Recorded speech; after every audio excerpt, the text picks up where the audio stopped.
Well, I hope you all have your popcorn ready for this week because the culmination of the shutdown drama, I think, is going to wrap up real quickly because CNN just put another nail in the coffin. The Republicans go on the offense, and the White House sends out another not so veiled threat against the Democrats.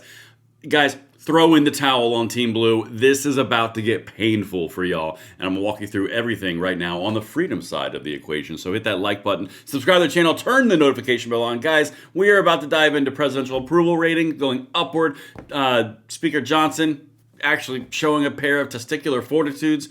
And then we've got the White House literally backhanding, and the Democrats don't know what to do. Follow me at Braden LOA on X if you would like, but let's dive in. I am not going to bury the lead. Let's start with the most painful thing you could possibly imagine if you're on Team Blue, Team Democrat, liberal, Chuck Schumer, Hakeem Jeffries.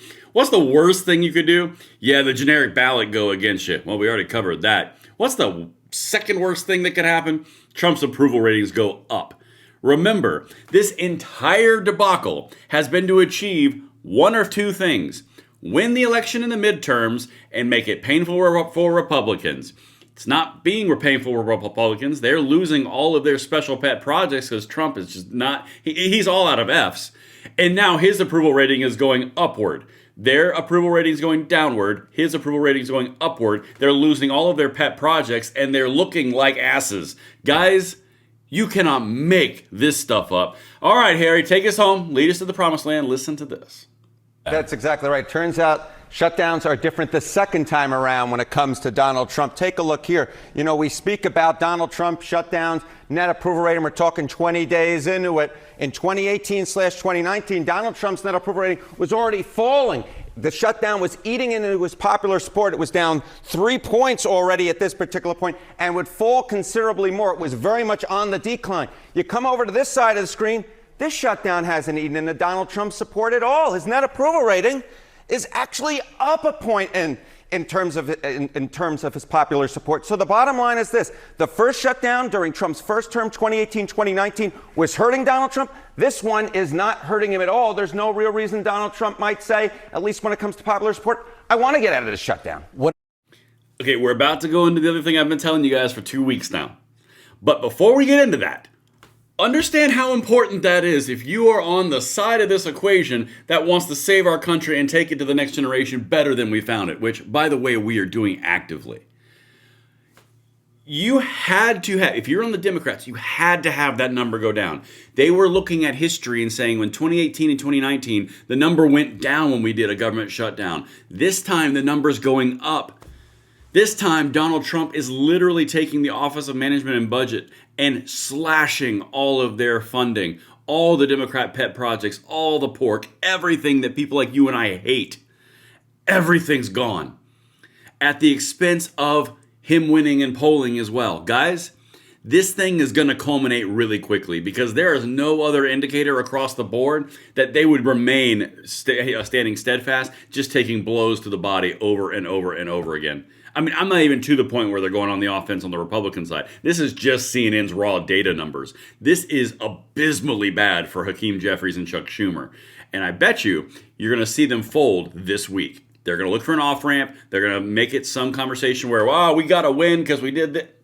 I promise they're looking for it, especially after this. Now, one more thing I want Harry to show you here, and then we're going to get to the actual real spicy stuff coming from Republicans. Watch this.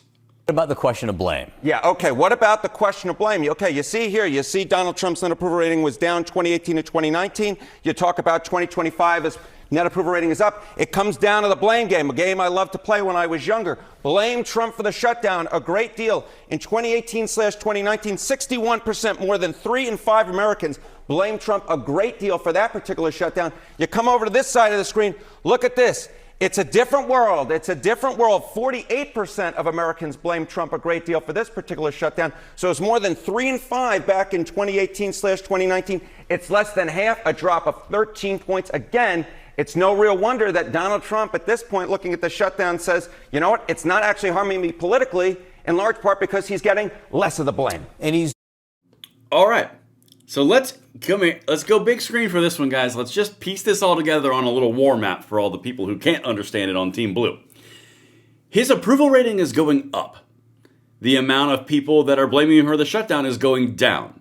Contrasting that to hard data numbers that happened in 2018 and 2019, the Democrats are losing the battle of perception, the battle of effectiveness, the battle of budget, the battle of finance, the battle of every single aspect to this. The only thing they were holding out on was the No Kings rally. And since the Polydent rally went so well for them, it's not going to do anything in the polling. It's not going to do anything at all. I'm not discounting people's opinions. They have the right to protest. I hope they do protest. Go team, express yourself. But it's not going to translate. All they managed to do was activate the people who watch CNN. And then CNN comes back in and goes, oh, by the way, he's more popular than ever. And also, by the way, no one blames him for the shutdown. Guys, this is translating into the things I'm about to show you. Again, I spend a lot of time and a lot of energy focusing on what these people are doing and looking at trends and patterns. And this is a trend and a pattern. If you're on the Republican side, you don't go hard if you're losing in public perception and you know it, because they know all these numbers. This is a Mike Johnson who knows he's winning and he's going after the Dems hard. Listen to this. Front. On the other side, Democrats can't even agree amongst themselves. You got different subgroups among them. You've got a few reasonable Democrats who know shutdowns hurt the people, and they've already voted for our bill. They want to keep the government open. Then you've got others desperate to prop up the failures of Obamacare with no reforms whatsoever to make the program more affordable. That's what we're fighting for. And you've got AOC calling for her own negotiations on live TV. And you've got Chuck Schumer and Hakeem Jeffries still unable to articulate what it is they need to reopen the government.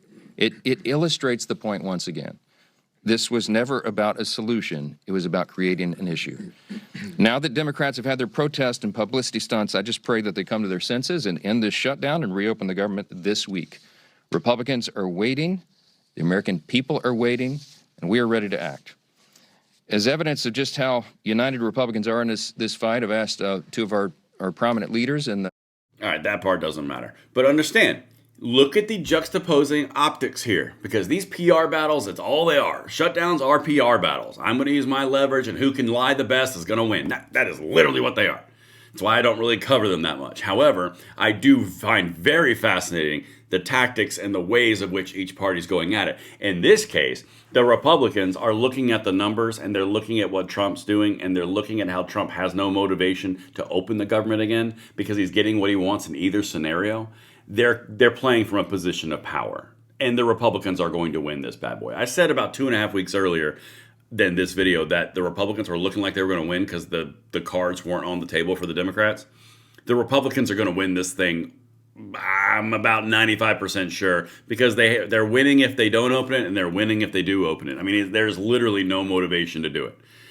Trump's poll numbers are still going up. People who blame Trump is going down. You've got the Republicans across the board being more aggressive. You've got the Democrats have thrown every single thing they can at this, and still people don't believe them. All right, now, this is what the White House is doing. Again, you do not do these things in politics unless you know the poll numbers and you know that you have the advantage. Listen to the White House come out and offer a very strong, not veiled at all threat. Hey, Schumer, did you like the $38 million or $1 billion we took from you before? Hold on to the shutdown a little bit longer. Well, first of all, the president has been very active throughout this process, but it's also his position that this is a thing that the Senate needs to work out. A lot of our friends in the Senate have said that it was just bad optics for Democrats to open the government before the No Kings rally, and that now there's a shot that this week things will come together and very quickly the moderate Democrats will move forward and get us an open government, at which point we could negotiate whatever policies they want to negotiate with regular order.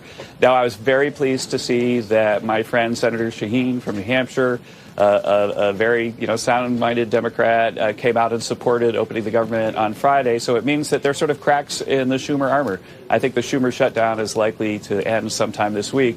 But I can tell you that if the story that we've been basically hearing from moderates that, look, we just can't do it in front of the No Kings rally, if that ends up not being true, then I think that the White House is going to have to look very closely, along with Russ Vought, at stronger measures that we could take to bring them to the table. All right, listen, we're going to wrap with that one. I got some more stuff I'm going to show you, but I'll make that into a different video later on today. Guys, do you understand what he just said? And if you waited for the Easter egg at the end, that is the White House directly threatening Chuck Schumer. I mean, that is exactly what it is. We took $38 billion from you already through your shutdown that you enabled us to do it. If you don't come to the table, which, by the way, we're winning in presidential approval numbers, they're not blaming us at all. It's better than it ever has been before. Everything is working out. We're riding high from a peace deal. And if you don't come to the table, you're going to lose more than $38 billion. I recommend you come to the table. I'm betting you before Friday you're going to hear that government open. That's my guess. But let me know what you guys think. Everything will be linked in the description box below. Let me hear if you like this video, and I will see you on the next one. I'm Braden. See you later.